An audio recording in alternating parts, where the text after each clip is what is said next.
Iloilo City Government magatukod sa task force bilang pagpanghanda sa syudad pagkatapos ang Abril 30 nga enhanced community quarantine. Samtang 2 sa 94 ka mga nakompromiso nga personnel sa pag-abot sa mga OFW sa nagligad nga semana nagpositibo sa rapid test. Si Zen Kilantang nakatutok.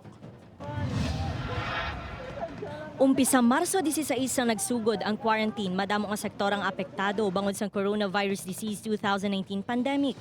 Tubtob Abril 14 kun tani magatakop ang enhanced community quarantine apang inyang gin-extend tubtob sa katapusan sang bulan. Sa karon plano sang Iloilo City Government nga amat-amat ang pagbawi sa enhanced community quarantine sa Mayo 1. Antes ini matigayon kinahanglan nga hindi na madugangan ang COVID cases sa syudad, wala na sang local transmission kag magaobserba sa gihapon sa mga precautionary measures. Even if we open, I think what will happen is that from time to time we will be testing.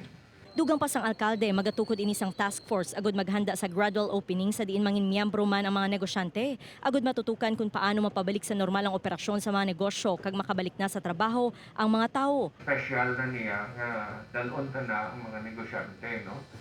Ang ILED, ang IBC, ang PCCI, kay gusto ko na nga makitaan kung paano kita makahulag. No? Nagwa man ko recommendations kay General Pamuspusan.